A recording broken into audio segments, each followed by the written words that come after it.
así como el laboratorio, ¿no? Que se ha hablado sobre infecciones respiratorias bajas.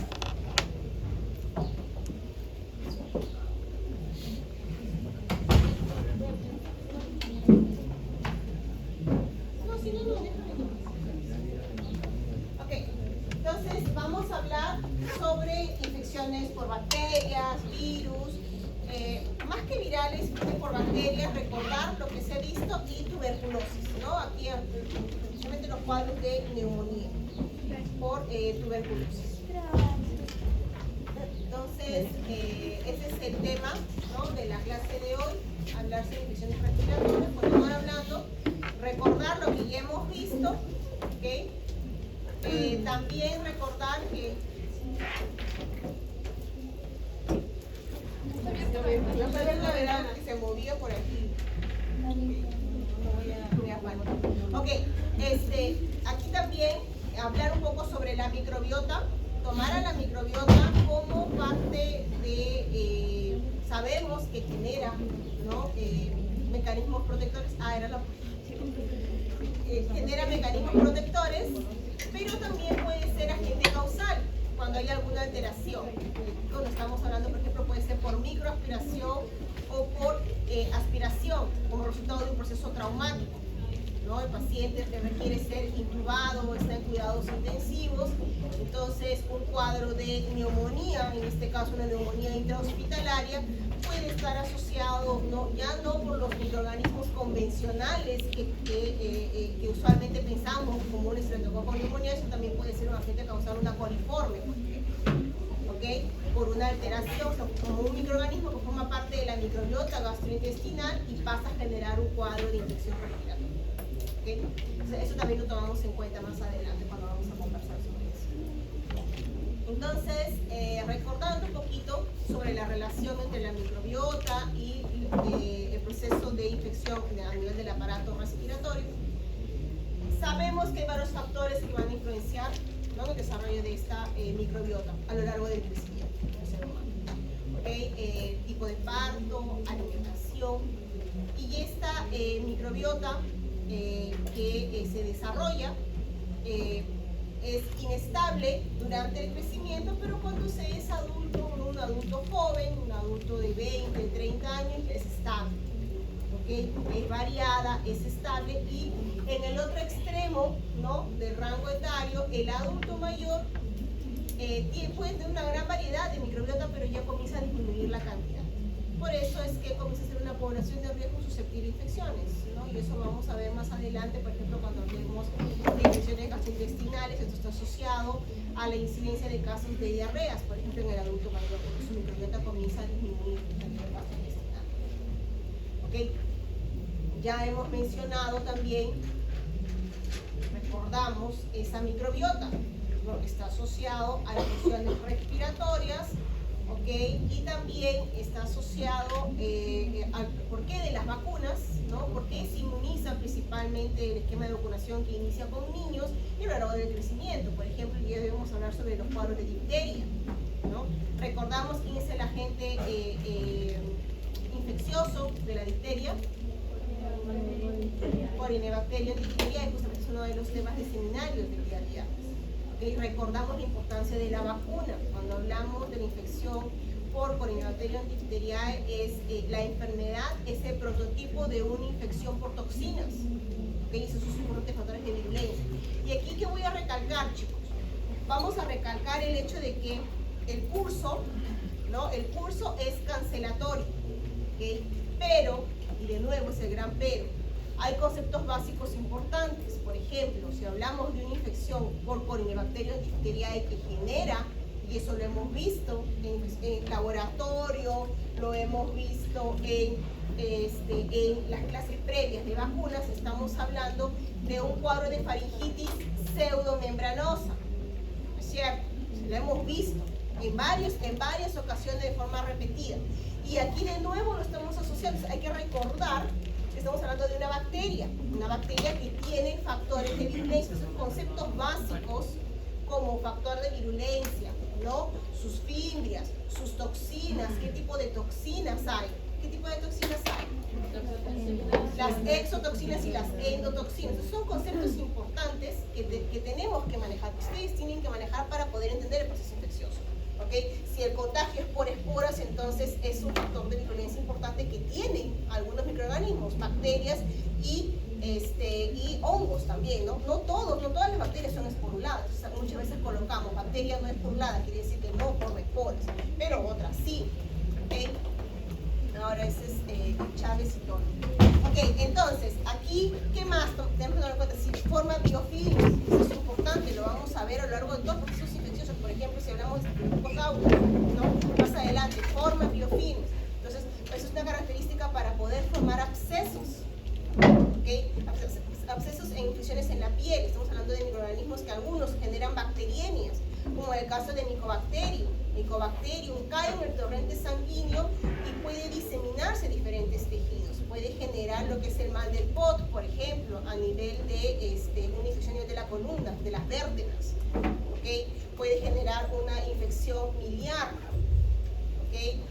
Puede generar un cuadro de meningitis, y eso inclusive se ha mencionado en laboratorio cuando se habló de que se toma líquido cefalorraquídeo y que hay ciertos parámetros para poder identificar si un microorganismo agente causal de un cuadro de meningitis por toma de líquido cefalorraquídeo es bacteria o es virus. Esos parámetros, por ejemplo, tienen que quedar claro que si hay disminución de glucosa, sospecho que ¿quién está originando mi cuadro infeccioso? Bacteria. Una bacteria, porque la bacteria se alimenta de los componentes como la glucosa. ¿Okay? Entonces, si la glucosa está normal, entonces no puedo descartar que sea bacteria, puedo sospechar que sea un cuadro de infección viral, por ejemplo. ¿Okay? Y eso se aplica, ¿no? Para los parámetros, por ejemplo. Entonces, aquí vemos a los microorganismos de nuevo, recordando, ¿no? Una y otra vez, y por algún momento por ósmosis se queda alguna cosita, ¿no? Por ahí. Entonces, porque justamente aquí si hablamos de la microbiota, aquí asociada a la cavidad nasal, por ejemplo, en la cavidad nasal, lo más cercano también está formado por la microbiota de la piel. Por eso es que tenemos estafilococos, por eso es que tenemos Propionibacterium, ¿okay? Que son microorganismos que forman parte de la microbiota de la piel. Por ejemplo, el aureus, por ejemplo, el epidermidis. ¿Okay? Entonces, tenemos aquí también las moraxelas catarralis, estreptococos. Sabemos que hay una aportación inclusive de estreptococos por aquí, ¿no? A nivel de la nasofaringe. ¿Cuál estreptococos genera las patologías de infecciones respiratorias altas? A nivel de la nasofaringe,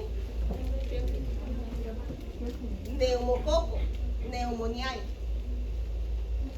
¿Okay? Y él está generado justamente a cuadros de otitis media, ¿okay? A cuadros de rinocelulitis agudas de tipo bacteriano, son los que prevalecen. ¿Okay? No es el único. Entonces, si vamos bajando a nivel de la faringe, en la faringe la aportación es de piógenes, Streptococcus pyogenes, Streptococcus beta hemolítico, ¿no? Del grupo A. Entonces, y tenemos aquí inclusive, ¿no? A nivel de la nasofaringe, Haemophilus. ¿Quién será el Haemophilus? Ya lo conocemos, lo hemos hablado varias veces.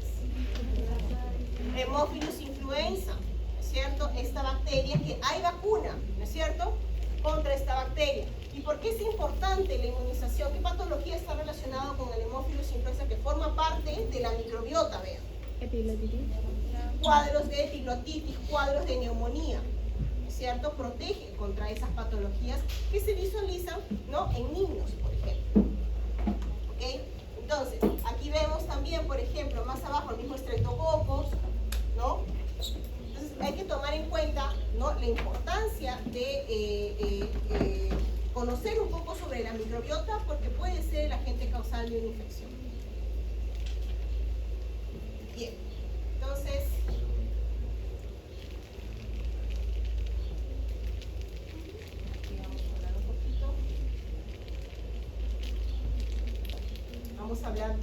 vamos a recordar un poquito lo que se ha visto en el laboratorio, por ejemplo, los cuadros de laringotraqueitis, ¿no? Que se inician como infecciones respiratorias altas, con rinorrea, estornudo, y de ahí se puede complicar, ¿no? Y generar, por ejemplo, lo que conocemos aquí el CRU, ¿no?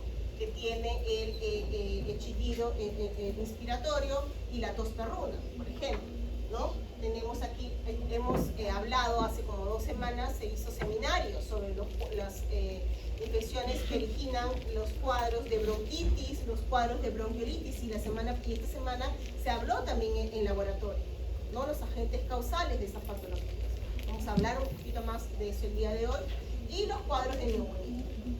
Entonces aquí justamente, ¿no? Viendo un poquito, recordando, aquí está, ¿no?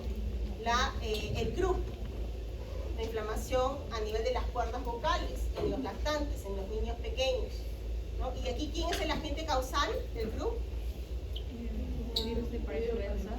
El parainfluenza, exactamente, parainfluenza, en la mayoría de los casos, 90% de los casos, parainfluenza A, ¿no es cierto?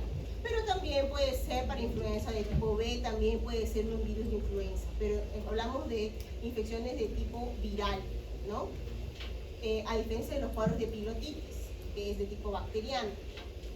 Entonces, aquí tenemos algunas características. En este caso, ¿no? Justamente se inicia como una infección respiratoria alta, coriza, rinorrea, tos, fiebre, y después tenemos la tos perruna, ¿no? Más abajo podemos hablar de los cuadros de bronquitis agudas. Cuadros de bronquitis agudas, aquí hay factores que pueden estar favoreciendo, ¿no? Por ejemplo, si hablamos en el caso de un paciente que fuma o un paciente que tenga problemas de reflujo gástrico, ¿sí? Porque provoca irritación a nivel de los bronquios. Ahora, también aquí, por ejemplo, si hablamos de agente causal de bronquitis, puede ser, la mayoría de los casos es viral. Puede ser bacteria, claro que sí, también puede ser una bacteria. Pero si hablamos de virus y si hablamos de grupos etarios, entonces aquí tenemos a virus respiratorios sincitiales como agente causal. ¿Okay? Entonces, bronquiolitis, patologías frecuentes en niños. Entonces, aquí también de tipo viral, en la mayoría de los casos, que si hablamos de infantes menores de 1 año, virus respiratorio sincitial. Cuadros de neumonía. Neumonía, cuando hablamos de neumonía, pensamos en la neumonía en la comunidad, ¿okay? Y las neumonías intrahospitalarias, ¿no es cierto? Entonces, dentro de la comunidad sabemos que puede ser típico y atípico, y justamente son los temas de seminarios de esta semana, ¿no? Si hablamos de típico, originado por primero el diagnóstico en base a la clínica, la sintomatología. Si hablamos de típico, tiene cuadro febril, ¿no? Claro, exactamente, inicio brusco. Si hablamos de atípico, es subfebril, ¿no? Y puede ser paulatino. El paciente puede presentarse con dolor de cabeza, dolor en la musculación, mialgia, cefalea, ¿ok? Y si hablamos, eso es en la clínica. Y en la parte de diagnóstico tenemos que ver cómo nos apoyamos con el laboratorio para poder ayudar al diagnóstico. Entonces, si hablamos en la típica, son todas aquellas técnicas que conocemos para diagnóstico, ¿ok? Entonces, vemos aquí, ¿no? Después ahorita retrocedo. Esto lo hemos visto en laboratorio, no lo han visto en laboratorio esa semana. Tenemos, por ejemplo, si es la típica, puede ser un Streptococcus pneumoniae, un Haemophilus influenza, ¿ok? Entonces aquí tenemos tinciones para diagnóstico. Recuerden, diagnóstico presuntivo son las tinciones, las coloraciones. Y si hablan de diagnóstico confirmatorio, están hablando de cultivos como gol estándar, pero también tenemos las pruebas bioquímicas, ¿no es cierto? El PCR. Entonces, eso es cuando hablamos de presuntivo. Ahora, si hablamos de atípico ya sale del patrón que conocemos, convencional, y por ejemplo aquí no podemos utilizar una coloración de Gram, porque por ejemplo una bacteria como el Mycoplasma, ¿no? Pneumoniae, no tiene pared celular. No tiene pared celular, no puede hacer una tinción de Gram. ¿Ok? Entonces se hace uso de otras técnicas de diagnóstico microbiológico.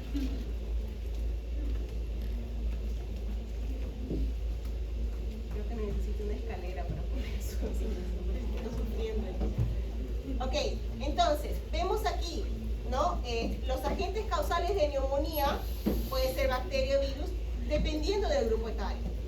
Si hablamos de neonatos, el virus respiratorio sincitial, viral. O estreptococo beta hemolítico del grupo B, que es el estreptococo agalactiae. Ya hablamos de un otro estreptococo. ¿Ok? La E. coli. O si hablamos de los infantes, virus respiratorio sincitial, influenza, o puede ser un neumococo o una clamidia trachomatis en este caso. Tenemos en niños también de nuevo respiratorio sincitial, pero influenza. Siempre el grupo de niños no asociados virus respiratorio sincitial, que puede haber neumonía. Y aquí ya hablamos en el otro extremo, los adultos mayores, ¿no? Aquí influenza o neumococo, ¿no? O el Haemophilus influenzae. Por eso es importante las vacunas en este caso, ¿no? En los grupos etarios. Ahora, aquí, bueno, los cuadros de bronquitis aguda, un cuadro de bronquitis aguda, tenemos, ¿no? Aquí relacionado un factor que predispone un paciente que fuma, un paciente fumador. ¿Cuándo hablo de una bronquitis aguda? Cuando se presenta tos, ¿no? Y producción de esputo, 3 meses hasta 2 años, inclusive un poco más.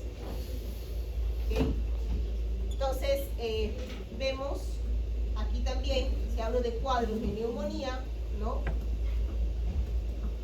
Algún factor, por ejemplo, si dentro, ¿no? de las características de mi paciente, estoy hablando dentro de la anamnesis, está dentro de su historia que él es un paciente alcohólico. Entonces, si se presenta con un cuadro de neumonía, uno de los agentes causales puede ser la Klebsiella pneumoniae. ¿Okay? Y aquí, por ejemplo, si hablo de diagnóstico de Klebsiella pneumoniae, es una bacteria que tiene una cápsula. Y miren qué curioso, para el diagnóstico presuntivo es la tinta china, para la Klebsiella pneumoniae. Lo mismo que para el Cryptococcus neoformans es para la Klebsiella pneumoniae. ¿Okay? Se habla de diagnóstico presuntivo. Aquí, si dentro de la historia tengo un pacientito que dentro de su trabajo, ¿no? Suele trabajar con aves, ¿no? El agente causal de la cuadro de neumonía, una Chlamydophila psittaci. Si por el otro lado tengo un pacientito que está hospitalizado, ¿no? No, disculpen aquí, que tiene POC, ¿no? Un cuadro de disfunción respiratoria crónico y que fuma, puede ser un Haemophilus influenzae, el agente causal de la neumonía. Si aquí tengo un paciente que está hospitalizado en cuidados intensivos, ¿okay? Que está intubado, entonces ya puede haber una alteración, ¿no? Tengo aquí una pseudomonas aeruginosa que puede presentar resistencia a antibióticos, lo mismo que un Staphylococcus aureus que puede ser penicilina resistente, ¿okay? O las coliformes. Entonces, aquí también, cuando hablamos de infecciones respiratorias, ¿no? Cuadros de también pueden ser originados por hongos. Pero aquí hay que tomar en cuenta que si hablamos de infecciones por hongos, hay un factor que predispone y uno de ellos es que el sistema inmune del paciente. ¿Okay? Puede ser una infección oportunista en este caso. Bueno, aquí tenemos, ¿no? Los tipos de virus que generan estas infecciones. Sabemos todo lo que tenga azul, bueno, en medio verde. De material genético ARN y en rojito que tienen ADN como ácido. ¿Okay? Esto ya ha sido todo tema de seminarios, ¿no? Aquí los ortomixovirus, virus de influenza, ¿no? Sabemos que generan epidemias, alta tasa de mutaciones, ¿no? A nivel de su genoma, principalmente aquí el influenza A, ¿no? Los paramixovirus, aquí está el virus respiratorio sincitial, para influenza, ¿ok? Bueno, los paronavirus que no requieren ni presentación, ¿no? Y aquí tenemos a los adenovirus.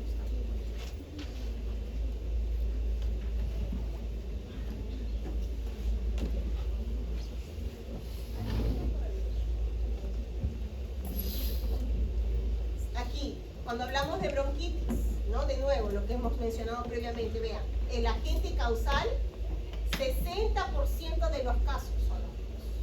Dentro de ellos sabemos que hay niños, virus respiratorios sincitial, ¿no? Pero también puede ser virus de influenza o los rinovirus, ¿okay? Que nos generan agravantes en los infecciosos. Ahora, si es bacteria, miren, 6%. Aquí puede ser un Mycoplasma pneumoniae, ¿no? Una bacteria atípica, o una Bordetella pertussis. que la bordetela pertussis es el agente causal de qué enfermedad.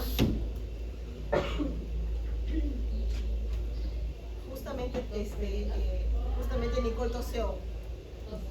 A tosferina, justamente. Exacto. Tosferina o la tos convulsiva. ¿Ok? Esta es la bordetela pertussis, que vamos a mencionar un poquito de esta bacteria el día de hoy. ¿Y por qué hay vacuna? ¿Okay? Porque para la infección por la bordetela pertussis hay vacuna. ¿Ok? Justamente las vacunas está asociada a las vacunas que son las de T o las de TP. Si se acordarán de los seminarios con muchos de sus compañeros que están aquí trabajando. ¿Ok? Miren, aquí cuando hablamos de diagnóstico de bronquitis es un diagnóstico clínico. ¿Ok? Ahora, con excepción laboratorio, ¿cuándo podemos trabajar al laboratorio? Cuando se sospecha, por ejemplo, de que hay un caso de infección por tosferina, ¿okay? Por la bordetela pertussis, o hay brotes epidemiológicos por el virus de la influenza. Entonces aquí se hace la parte del diagnóstico microbiológico. ¿Y cuándo era? Cuando había brotes y cuando había sospecha de tosferina, ¿no? Obviamente la tosferina diagnosticada en la parte clínica, ¿no? En la fase paroxística, que es la tos, los accesos de tos, ¿no? Con episodios disneantes. ¿Okay? Entonces aquí es cuando se va al laboratorio y se hace el diagnóstico. ¿Okay? Pero si es, por ejemplo, un rinovirus, ¿no? Bronquiolitis, hablamos patología en niños, ¿no? Entonces aquí vean. ¿Quiénes son los agentes causales? Agentes virales, virus respiratorio sincitial. Solamente cuando se sospecha, por ejemplo, que es una infección por virus respiratorio sincitial es que se hace uso de laboratorio. ¿Y qué pruebas? ELISA y PCR para confirmar.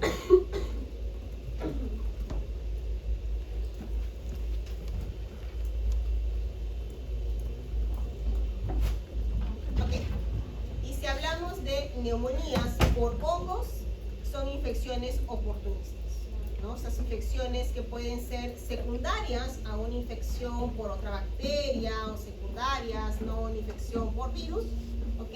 Acá hay un factor que predispone al pacientito y aquí también ya lo hemos mencionado previamente, por ejemplo, los cuadros de neumocistis, ¿no?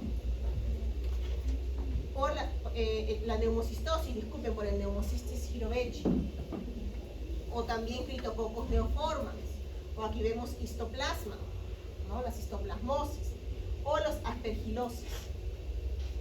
Entonces, sabemos que estos factores que predisponen, en todo caso, a estos cuadros de infecciones oportunistas, por ejemplo, en el caso de la neumocistosis, ¿no? Se puede dar en un lactante, en un neonato prematuro, nacimiento prematuro, ¿ok? Se puede dar en un pacientito con VIH, pero con conteo de células TCD4 ¿de cuánto? Menores a 200. Menor a 200, exactamente. ¿Ok? Un paciente desnutrido. ¿Ok? Si hablamos también en niños, ¿no? Una condición, la desnutrición. ¿Okay? Entonces, todos estos factores pueden estar favoreciendo un cuadro de neumocistosis. ¿Okay? Se dice inclusive, bueno, puede ser transmitido por aire o endógeno. En algunos casos se habla de portación como parte de infección latente en neumocistis. ¿Okay? Ahora, tenemos aquí el otro, el Cryptococcus. Ya conocemos quién es este honguito, un hongo encapsulado, ¿okay? Que se encuentra en el ambiente externo de forma externo saprofítica, ¿no? Pero aquí cuando ingresa, ¿no? ¿Dónde se encuentra usualmente? Se encuentra en las heces de las aves, en el guano de las aves, ¿no? Entonces, al ingresar justamente por inhalación, ¿ok? Si estamos hablando de un paciente inmunocompetente, consigue controlar el proceso de infección respiratoria. ¿Okay? Pero si hablamos de un paciente que tiene una condición, un paciente con VIH, un paciente con trasplantes, por ejemplo, que toma corticoides, ¿okay? Son algunas condiciones que pueden favorecer la diseminación. ¿Okay? Y aquí sabemos que si ingresa por vías respiratorias, una de las patologías más graves por criptococo son los cuadros de meningitis, ¿no?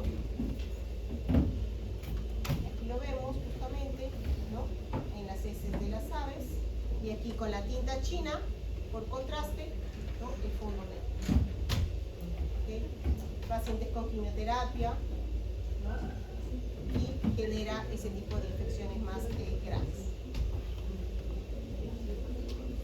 Otro honguito es el aspergillus. El aspergillus puede generar diversos tipos de infecciones, de tipo aguda, de tipo crónica, genera varios tipos de patologías, desde cuadros, que vemos aquí, cuadros de otitis, cuadros de meningitis, endocarditis, porque el aspergillus puede viajar por el torrente sanguíneo, puede generar una fungemia.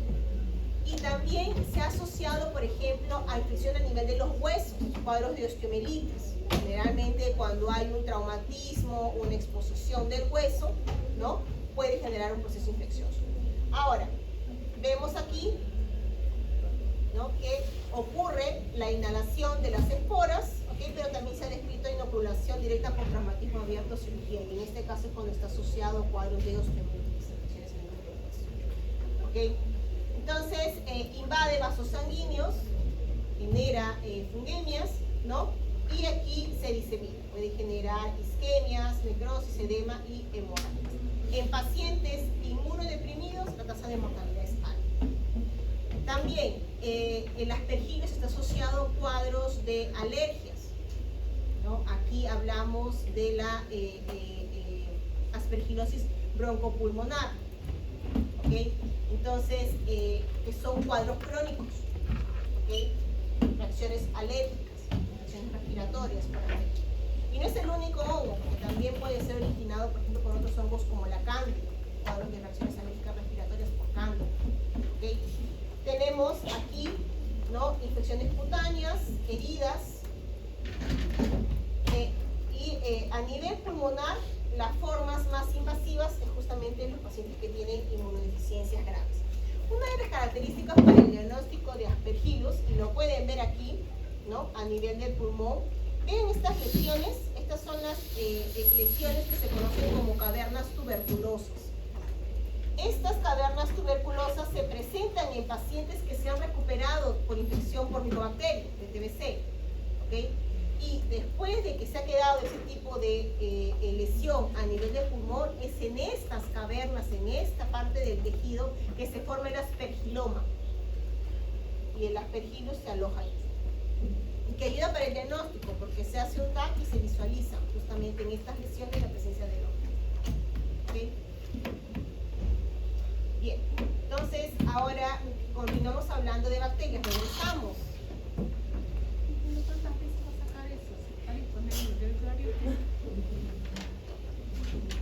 Ok, si hablamos de el Corynebacterium diphtheriae, justamente, ¿no?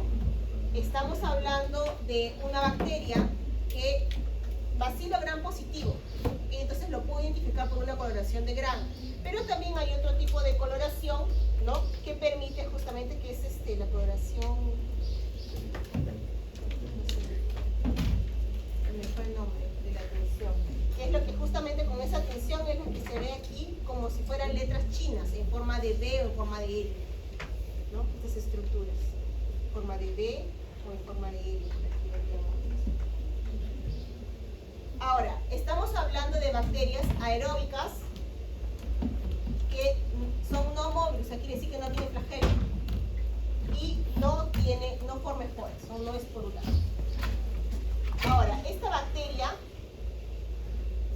genera varios tipos de patologías, no solamente aquella que ya conocemos, que hemos mencionado varias veces, que es la faringitis pseudomembranosa. No solamente eso, genera cuadros de infecciones a nivel de la conjuntiva, de la difteria conjuntival, difteria a nivel de la piel también, ¿okay? A nivel de infecciones, ¿no? A nivel del tejido cardíaco, generando las patologías como endocarditis. Y esto es más común, por ejemplo, en pacientitos que tienen dispositivos médicos. ¿Okay? Entonces aquí termina generando insuficiencia cardiovascular y el paciente puede morir en las formas más graves. ¿Okay? Aquí cuando vemos infecciones en la piel, vean, estas lesiones en la piel, y que es uno de los medios de contagio también, contacto por las lesiones, ¿okay? puede ser una forma de contacto por contacto. Entonces aquí cuando hablamos de esta bacteria, sabemos que las enfermedades originadas por esta bacteria no son muy comunes precisamente porque hoy en día hay las vacunas, ¿no? Las vacunas en niños, en jóvenes, en adultos. Entonces, porque se dan varios tipos de vacunas, inclusive en la mujer gestante, ¿no? Que es la DTPA. Entonces, en los adultos, la DT, ¿no? En los niños comienza con la pentavalente, ahí ya comienzas a inmunizar contra la toxina. ¿Okay? Entonces, si hablamos aquí de esta bacteria, justamente esta enfermedad, miren, es el prototipo de la enfermedad toxigénica. ¿Qué toxina es la que genera? ¿Cuántos tipos de toxinas tenemos? Endotoxina y exotoxina, ¿no es cierto? Y si hablo de las vacunas, ¿quién utiliza para las vacunas? El toxoide, las exotoxinas, ¿cierto? Modificadas a toxoide. Eso tiene que quedar claro. ¿Okay? Entonces, si hablo aquí, ¿no? Estoy hablando de enfermedad poco común. Una de las características, aquí tengo, esta es la faringitis pseudomembranosa, ¿no? Justamente por ese tejido necrótico, ¿no? Alrededor de la garganta que provoca obstrucción, sofocación al paciente. ¿Okay? Entonces, tenemos aquí, ¿en quiénes se presentan? En aquellos que no están vacunados, ¿okay? En niños, ancianos o pacientes inmunodeficientes o neutropénicos. Esas son las poblaciones de arriba. Ahora, tenemos aquí, ¿no? La entrada y salida justamente por las vías aéreas, y la enfermedad, ¿no? Puede diseminarse. La bacteria, es muy raro la bacteria que se disemine por el torrente sanguíneo, es la toxina de la bacteria la que se va a diseminar. ¿Okay? Entonces genera aquí, ¿no? Cuadros de fiebre, linfadenitis.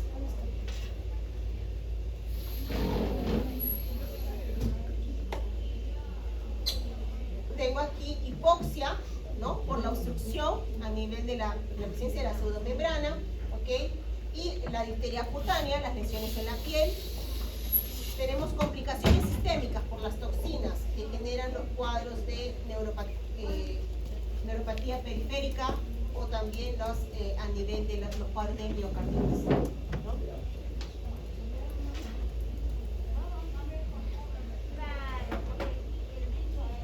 ¿Qué significa nosocomiales? Hospitales. Bien, aquí lo podemos ver mejor, ¿no? Aquí la presencia de la membrana, ¿no? De color verdosa, grisácea, que provoca justamente la obstrucción. ¿Y esto qué es? A raíz del tejido necrótico. ¿Por qué? Justamente porque vemos aquí varios factores de virulencia de esta bacteria. Si hablamos de la presencia de la pseudomembrana, está asociado justamente a la exotoxina presente, ¿no? Generada por el gen 2, que se ve a nivel de aquellas bacterias que tienen, ¿no? Que son infectados por este fago beta. Entonces, ¿qué es lo que hace esta exotoxina? Esta exotoxina, ¿no? Que tiene dos subunidades, subunidad A, subunidad B, va a actuar justamente en la fase catalítica sobre el factor de elongación de tipo 2 presentes en las células eucariotas. Entonces, lo que va a hacer, va a ribosilar este factor de elongación, que ahorita lo voy a mostrar en la siguiente diapositiva cómo es el mecanismo, y al adicionarle un único aminoácido de ADP ribosa a este factor de elongación de tipo 2, ya impide, ¿no? Cambia un poco su estructura, impide que entre en los ribosomas y sintetice proteínas. Y entonces una célula que no puede sintetizar proteínas, muere. ¿Okay? Entonces aquí tenemos tejido necrótico. Esa es la acción de esta toxina. ¿Cómo lo prevengo? Utilizando la vacuna del toxol. ¿Okay? Entonces aquí vemos justamente, no es el único factor de virulencia. Aquí está la toxina, ¿no? La DT, toxina de la DT. Dos subunidades A y B. La B le sirve para el sitio de unión, para la entrada a la célula por endocitosis, ¿ok? Y aquí tenemos estos dos mecanismos que hay. Este proceso inflamatorio, ¿no? Aquí el mecanismo de alteración a nivel del cromosoma. Ahorita lo vamos a ver mejor, esto es solamente una caricatura. Tenemos aquí exoenzimas, ¿no? Como las hialuronidasa, desoxirribonucleasa, neuraminidasa. Todo esto favorece la colonización, formación de edema, necrosis. Bien, aquí vemos el mecanismo.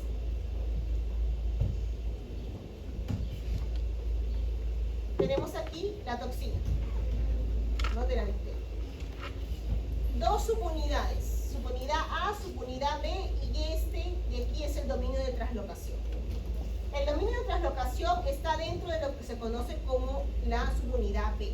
¿Por qué es importante la subunidad B? Porque aquí tengo el sitio de unión al receptor. ¿Ok? Y la subunidad A es importante porque aquí en esta subunidad A yo tengo lo que es el componente enzimático, la enzima, que va a generar este proceso. ¿Ok? Entonces, este receptor es un receptor presente en las células epidérmicas, que es el receptor para el factor de crecimiento epidérmico, el HbEGF, y le va a servir como sitio de unión a la toxina. Se une, ¿ok? Y esto va a ser endocitado, va a entrar en la célula por endocitosis. Este mecanismo de endocitosis es favorecido por una proteína estructural que se encuentra a nivel de las membranas, que es la proteína clatina. Entonces, dentro de esta endocitosis tenemos aquí presencia de proteasas, componentes enzimáticos. Entonces, entra, ¿no?, en el endosoma y la proteasa se activa. Al activarse la proteasa, va a clivar la toxina. La va a activar. Entonces, al clivarla, lo que va a hacer, este dominio de translocación estaba aquí, ¿no?, le va a servir como un puente de salida a la subunidad A. Y esta pasa del endosoma al citoplasma. Sale. ¿Ok? El dominio de translocación la ayuda, se queda aquí a nivel del endosoma de la membrana. La subunidad B se queda adentro. ¿Okay? Y tenemos en el citoplasma la presencia de la parte enzimática de esta toxina. ¿Qué es lo que va a hacer la subunidad A? Como tiene la parte catalítica, va a actuar sobre la nicotinamina adenosina difosfato, o sea, la NAT. ¿Okay? Y va a activar la NAT y va a hacer que le ceda en este mecanismo de ribosilación, ¿no?, una ADP ribosa, esto es sobre el factor de elongación de tipo 2 de las células eucariotas. Entonces, lo va a ribosilar y al adicionarle este aminoácido aquí, al factor de elongación de tipo 2, altera su estructura. Entonces, este factor de elongación ya no puede entrar al ribosoma y ya no sintetiza proteínas. Al no haber síntesis, de nuevo, la célula muere. ¿Okay? Esa es la acción directa de esta toxina.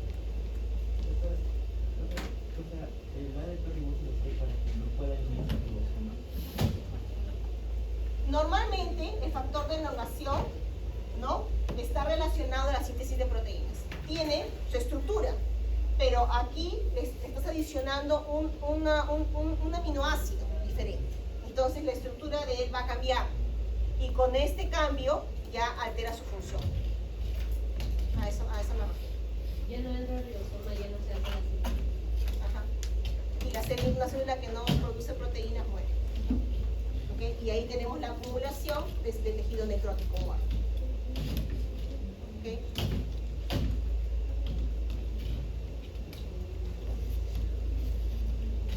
Aquí vemos eso mismo.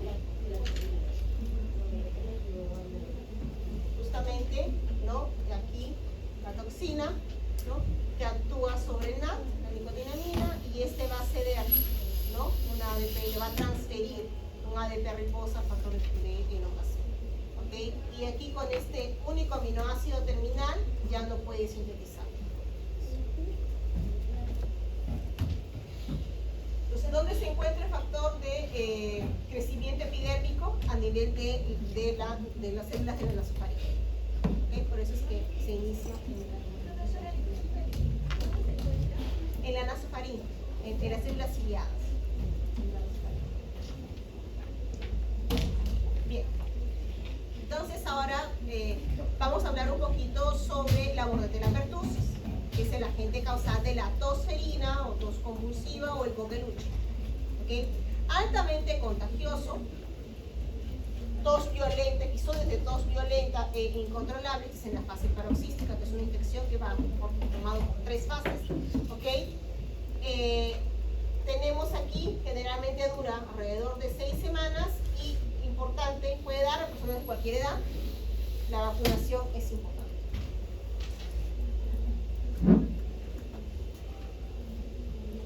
Bien. Entonces aquí vemos un poco de las fases de la infección. ¿Okay? La fase inicial se conoce como fase catarral. Entonces, aquí difícil que se haga el diagnóstico porque tiene la clínica muy semejante a los tipos de infecciones por resfríos, ¿no? ¿Esto qué quiere decir? Que tiene rinorrea, congestión nasal, estornudos, un poco de tos, sin fiebre o leve malestar. Hasta aquí cualquier infección respiratoria puede generar este tipo de clínica. ¿Okay? Pero para eso pasamos a la siguiente fase. ¿Okay? Que se inicia la semana 1 a la semana 6. Esa es la fase paroxística, de la tos paroxística. ¿Qué significa esto? Que el paciente presenta abscesos, ¿no? O quintas de tos que se producen con una única expiración. Puede presentarse, vean, tos disneante, ¿no? Paciente con este episodio de tos, ¿no? Genera ahogo, taquicardia y generalmente culminan en episodios de vómito, estos episodios de tos. ¿Okay? El paciente puede presentar entre 20 a 30 episodios por día. Ahora, como también afecta a cualquier grupo etario, en lactantes los episodios de tos son menos intensos, pero hay un riesgo, y el riesgo es que haya apnea. El lactante puede tener problemas de suspensión de respiración. ¿Okay? Culminada esta fase, la fase paroxística, viene la fase de convalescencia. En esta fase de convalescencia, ¿no? Hay una disminución gradual de los episodios de tos, pero aquí puede haber complicaciones. ¿Qué tipo de complicaciones? Puede presentarse cuadros de infecciones secundarias, cuadros de neumonía, convulsiones, ¿no? O encefalopatías.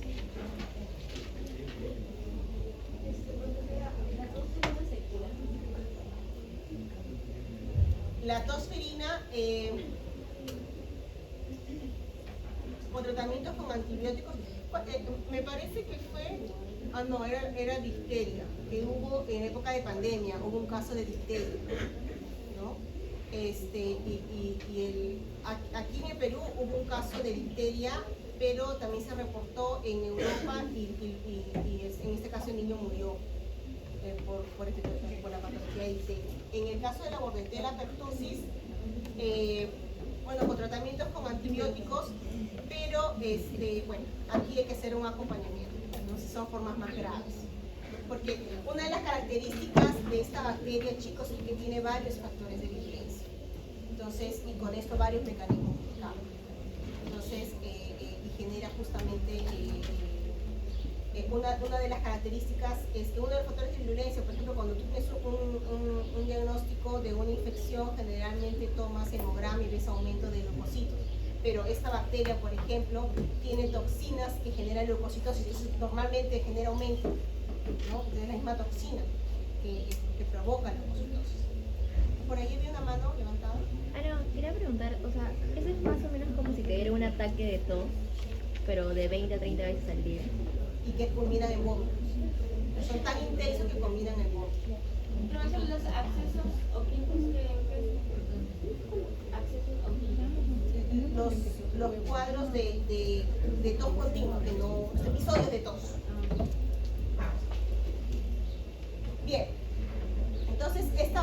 bacteria, cuando ingresa justamente por las gotitas de saliva, ¿no? Ingresa y tiene dentro de sus factores de virulencia, tiene sus fimbrias. Entonces, con estas fimbrias se adhiere a las células del epitelio a nivel de la nasofaringe, ¿okay? Y aquí libera justamente sus toxinas.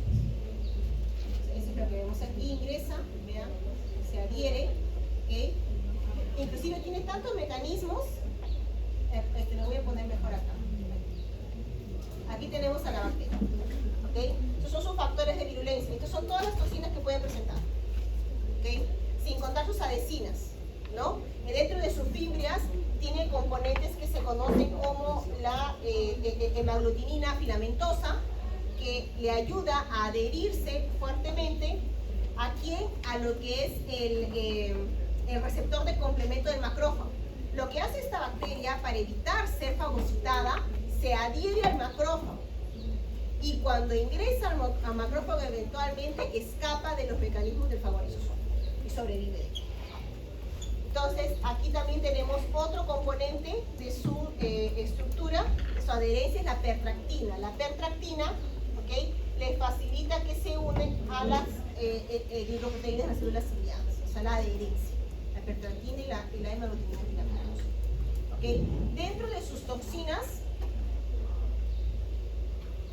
tenemos justamente la toxina pertussis, ¿okay?, o el pertusinógeno.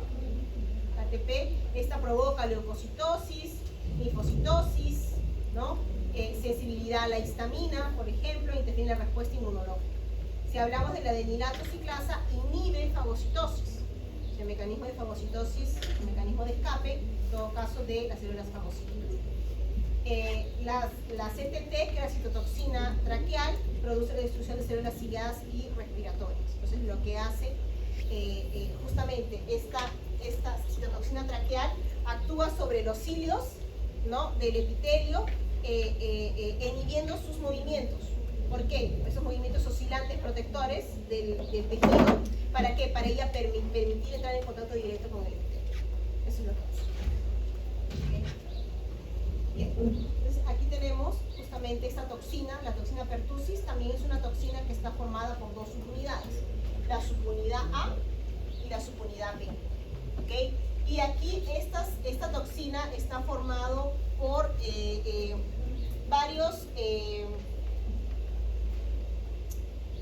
varias subunidades dentro de los dominios A y B, la S1, S2, S3, S4 y C5. Entonces, ¿para qué sirve cada una? Por ejemplo, la S5 sirve para soporte al receptor. La S1 es la parte tóxica de lo que es la toxina. Mientras que, por ejemplo, la S3 de la toxina le permite que se unan los receptores en macrófago, por ejemplo, el receptor de tipo 3, el receptor de complemento de tipo 3, el CR3. Y aquí se adhiere al macrófago para evitar ser fagocitado. ¿Okay?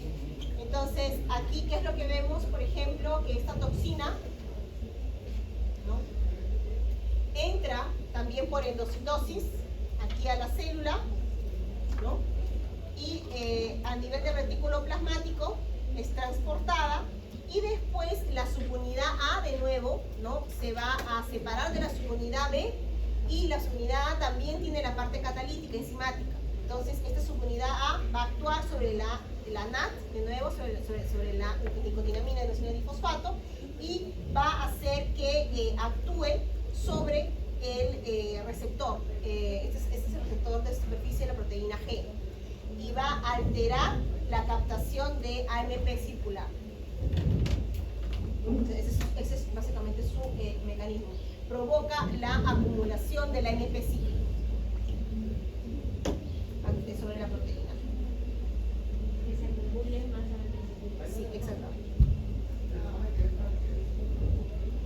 Bien. Entonces, aquí para hablar de otra bacteria. Hoy día es el día de las bacterias. Aquí la famosa Mycobacterium tuberculosis. Esto ya saben mucho sobre ello, ya han leído, ¿no?, ya lo hemos conversado también, entonces vamos a recordar. Cuando hablamos de Mycobacterium tuberculosis, ¿okay?, estamos hablando de una bacteria que tiene a nivel de su pared celular un alto contenido de ácido micólico. Y es por eso que no puede ser coloreado con una tinción de gran común. ¿Okay? Por eso, ¿cuál es la tinción que se utiliza para identificar? Sil-Nielsen, ¿no es cierto? Entonces, y aquí cuando se reporta como bacilos ácidos resistentes en corteo de campo, ¿recuerdan? ¿No? Esa parte importante para diagnóstico, ¿ok? En 100 campos, 50 campos, 20 campos, ¿ok? Entonces, aquí no tenemos justamente una bacteria que tiene su envoltura ácido micólico, una bacteria inmóvil, esto quiere decir que no tiene flagelo, ¿ok? No esporulado, no presenta esporas, una bacteria de crecimiento aerobio estricto, ¿ok? Y estas son las temperaturas en las cuales se desarrolla, ¿no? Aquí es para la parte de diagnóstico, que ya se ha mencionado en laboratorio, y aquí vamos a ver un poquito de cómo es la infección por micobacterias. Atrás mueran. No se duerman. Ahí está Steve y Fernando ya, en su primer sueño. Ok. Ah, sí,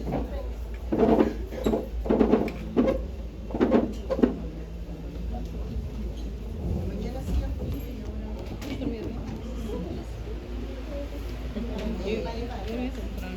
Ayer.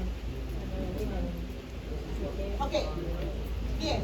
Entonces, cuando tenemos una infección por micobacterium, ¿no? Primero sabemos que estamos en un país endémico. Entonces, la infección primaria, ¿qué significa? Mi primer contacto, ¿cierto? Me dice de una secundaria, que es mi segundo contacto, que puede ser la memoria. ¿Okay? Entonces, en mi infección primaria, se puede dar cuando usted es niño, ¿okay? Se puede dar dos casos, ¿no? Por un lado, se puede eliminar el microorganismo completamente, eso quiere decir que el sistema inmune consiguió controlar, ¿no?, la presencia del micobacterium y lo eliminó totalmente, o en todo caso puede generarse, ¿no?, no consiguió controlarlo, o sea, no consiguió eliminarlo, pero y para controlarlo generó el granuloma. Muy bien, Fred. Ok, entonces forma el granuloma, que es estructura, y aquí yo tengo lo que se conoce como una tuberculosis latente. ¿Okay? Entonces, eso es lo que veo inicialmente aquí. ¿Pueden ver, chicos? Al abrir se ve más claro. Ok, entonces, en el 90% de los casos, yo tengo lo que les mencioné. ¿Ah? La eliminación, exactamente. ¿Ok? O en todo caso, que se quede como forma de granuloma. ¿Okay? Ahora, el problema aquí, el otro 10%. En el 10%, que son las formas más graves, aquí tenemos lo que se conoce como una infección de tipo progresivo, una tuberculosis progresiva. Esto se da en pacientitos que tienen justamente pacientes desnutridos, ¿okay?, o en pacientes con VIH, sistema inmune comprometido. ¿Okay? Entonces, en el caso de que se dé una tuberculosis progresiva, esta bacteria puede generar una bacteriemia y aquí se puede diseminar. ¿Okay? Entonces, puede ir a los pulmones y cuando entra al torrente sanguíneo, aquí genera los otros tipos de infecciones extrapulmonares. Las formas más graves, por ejemplo, las formas miliares, ¿okay?, el mal de Pot, que es a nivel de las vértebras. Tenemos una infección por micobacterium a nivel de las vértebras, tenemos a nivel del vaso, de las glándulas adrenales, aquí está, los ganglios, ¿okay?, la pleura, el mal de Pot o los genitales. ¿Okay? Entonces, aquí, cuando tengo en este otro 90% de los casos, ¿okay?, puede generarse una reactivación. Esta reactivación, en el caso que se haya quedado como forma de latente, ¿okay?, aquí tenemos la liberación, ¿no?, gradual, ¿okay?, de la bacteria y se genera la forma de infección pulmonar. ¿ok? Aquí lo vemos también, ¿no? Infección primaria, ¿ok? Cuando hay justamente el control, ¿ok? Y aquí es donde se identifica justamente por el PPD o la tuberculina, las progresivas, los casos de bacteriemia severa y las formas de diseminación hematótica. ¿Okay? Entonces aquí vamos a ver un poquito cómo es la evolución de la infección.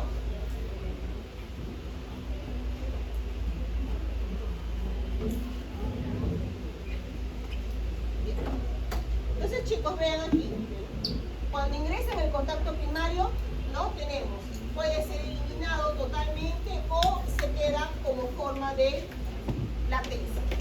Entonces, aquí para las pruebas de laboratorio para diagnóstico, ¿no? Aquí está la tuberculina, la IGRA, que es la producción de ¿qué? La prueba de IGRA.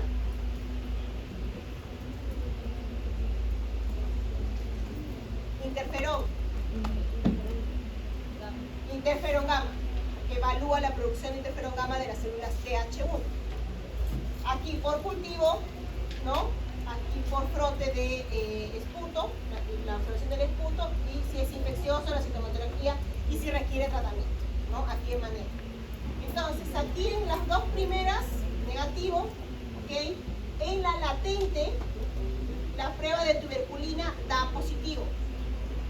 La IGRA positivo, ¿ok? Cultivo negativo, para visualización en muestras de esputo, negativo. Y aquí, ¿qué es recomendable? Tratamiento preventivo en la latente. ¿Okay?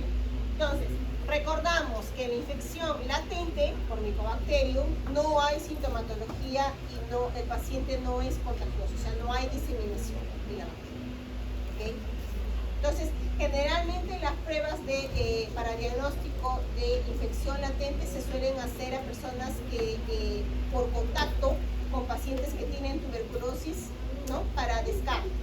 Por ejemplo, los cuidadores de pacientitos con tuberculosis activa, ¿okay? Familiares, ¿okay? O personal de salud que tienen contacto con pacientes con tuberculosis. ¿Okay? Entonces, ¿pero es importante el tratamiento? Claro que sí, porque hay factores de riesgo que pueden predisponer a la activación de esa latencia. ¿Okay? Y uno de ellos también puede ser la misma edad y la depresión del sistema inmunológico. Entonces, tenemos aquí la subclínica, tuberculosis subclínica. ¿Cuál es la diferencia aquí? Ya aquí se está comenzando a liberar de forma intermitente, ¿no? La bacteria. Entonces, en algunas pruebas puede salir en cultivo positivo y en otras no. ¿Okay? Usualmente negativo aquí en esputo no se va a visualizar porque se ve muy poco. Es algo esporádico y gradual. ¿Okay? Ahora, en la activa, ya por el otro lado, obviamente ya aquí está con toda la sintomatología del paciente, ¿no? Y la bacteria está circulando, está presente a nivel del pulmón y es altamente contagioso. ¿Okay? Entonces, en todas las pruebas da positivo y también aquí es importante evaluar si hay tratamiento, ¿no? Por multidrogoresistencia. ¿Qué factores de riesgo están relacionados a una activación? En todo caso, de una TB latente activa. Alto riesgo, un paciente con VIH, ¿no? También un paciente con trasplante, un paciente que tiene como diagnóstico carcinomas, cáncer, un paciente con una infección de tuberculosis reciente, y aquí también utiliza algunos inhibidores, por ejemplo, inhibidor de TNF-alfa, anticuerpos monoclonales. Riesgo moderado, paciente diabético o un infante, riesgo moderado. Riesgo ligeramente aumentado, un paciente que fuma, un paciente que en la radiografía se visualiza el granuloma, ¿no? Ahora también y muy bajo, un paciente que tiene PPD positivo. Entonces, ¿cómo es la infección y el reconocimiento en todo caso? ¿No? Tenemos aquí la infección latente, la formación, entrada de la bacteria por las partículas de aerosol, ¿ok? Y la contención por el sistema inmunológico, ¿no? La formación de granuloma. Ahorita vamos a ver qué características tiene este granuloma. Esa es la de la latente. Y en la activa, ¿no? tenemos la ruptura de ese granuloma y la bacteria comienza a diseminarse. ¿Okay? Entonces, aquí, bueno, importante tomar en cuenta qué células son importantes para el control de una infección por micobacterias. Los macrófagos. Macrófagos M1 activados por interferón gamma. ¿Quiénes producen interferón gamma? Las linfocitos T, H1. Esos son perfiles de respuesta importantes para el control de una infección por micobacterias. ¿Okay? Entonces, aquí en la respuesta, ¿no?, tenemos el bacilo, ¿no?, con sus componentes, dentro de ellos sus componentes de manosa, ¿no?, sus componentes de manosa, y se adhieren a los receptores de manosa del macrófago. ¿Okay? Entonces, aquí va a activar fagocita, ¿okay?, pero tiene mecanismo de escape porque manipula justamente la maduración de los componentes que van a formar parte del fagolisosoma. Entonces, evitando de tal manera que no haya estallido respiratorio y la bacteria vive muy linda, maravillosa dentro del macrófago. ¿Okay? Y lo ayuda como transporte también, para poder migrar a otros tejidos, ¿okay?, dentro del macrófago.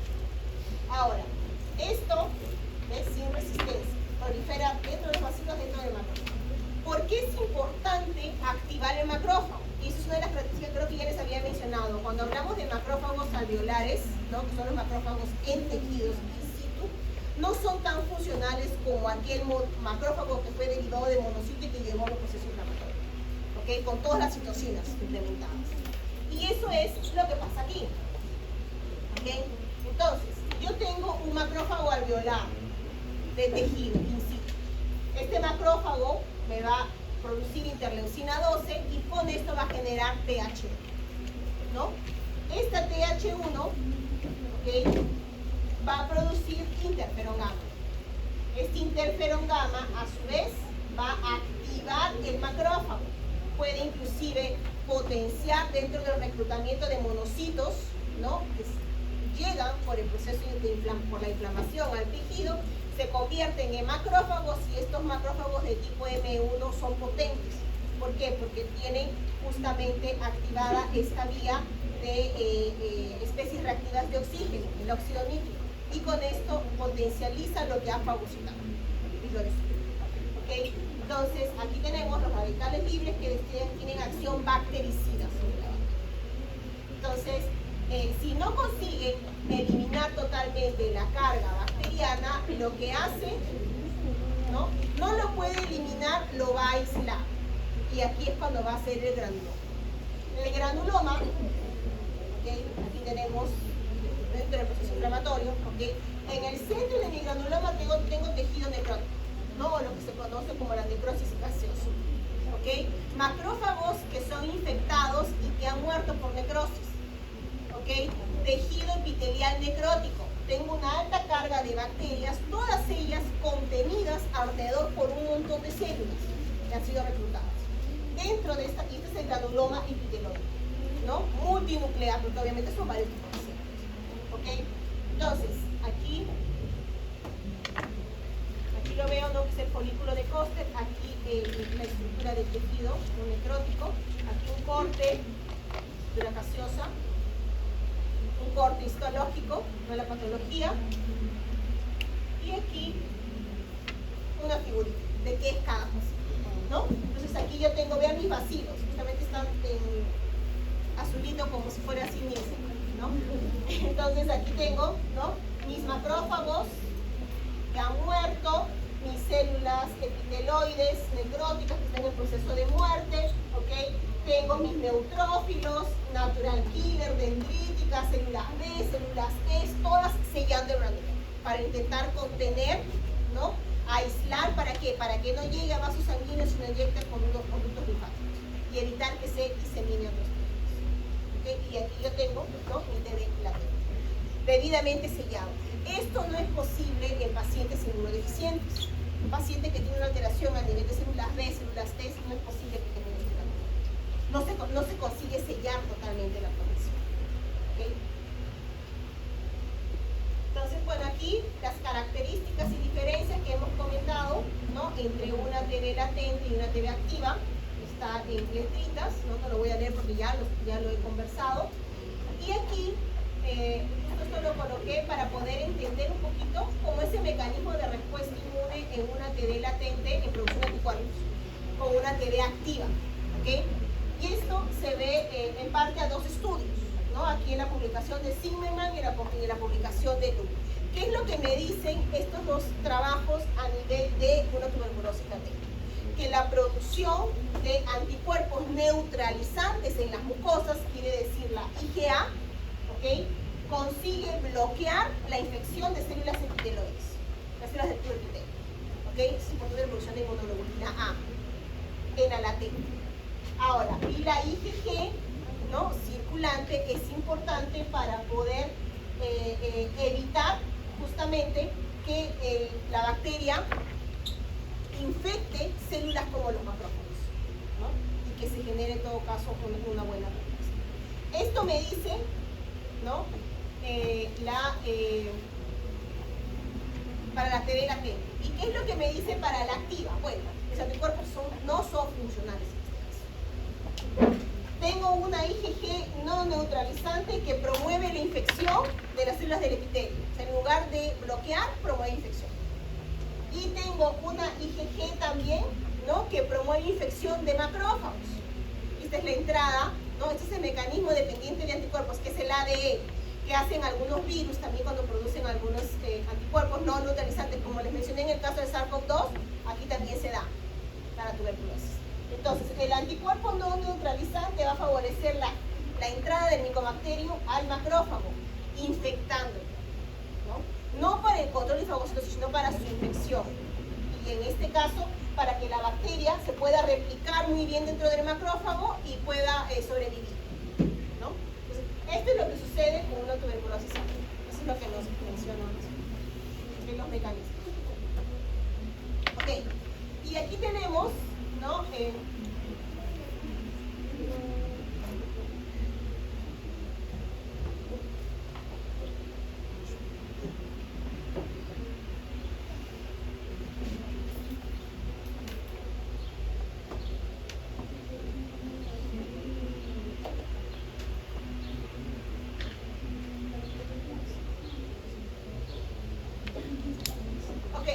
tenemos aquí, ¿no?, dentro de las infecciones por tuberculosis ya mencionamos primaria, secundaria y la progresiva.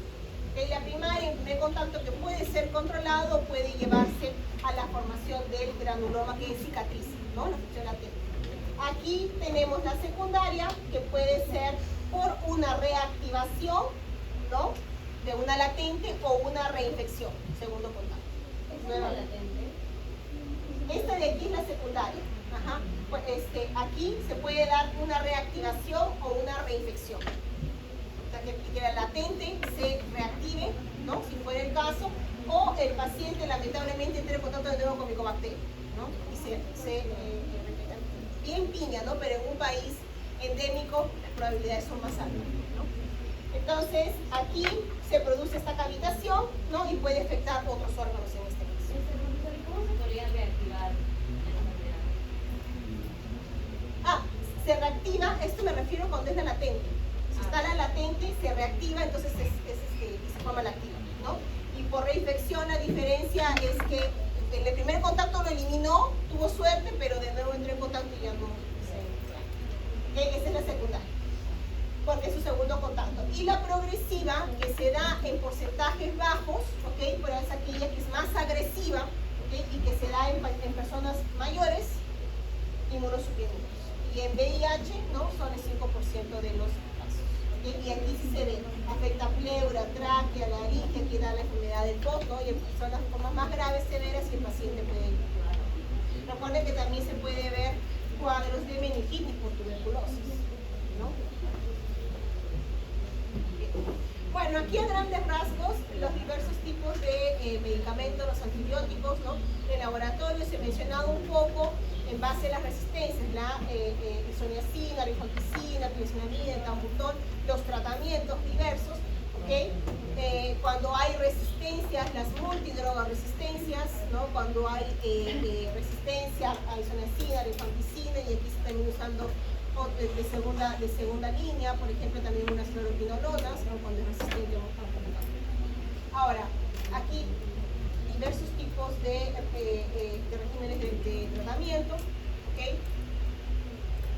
Y sabemos que cuando se da la glutinoresistencia, es por tratamientos interrumpidos, ¿no? El paciente, ya lo conversamos antes, el paciente se siente bien después del inicio del tratamiento y deja de tomar los antibióticos y después cuando regresa, ya regresa con resistencia. Entonces aquí los tratamientos que inicialmente son más cortos, ¿no? De aquí se prolongan y los medicamentos son más caros y aquí genera más toxicidad, ¿no? Entonces, aquí solamente para tomar en cuenta que estos fármacos, cada uno tiene una acción diferente, ¿no? Algunos son bactericidas, ¿ok? Y otros son bacteriostáticos, ¿no? Entonces, por eso se hacen las combinaciones en los tratamientos, ¿ok? Bien, eso sería todo. ¿Alguna pregunta hasta aquí?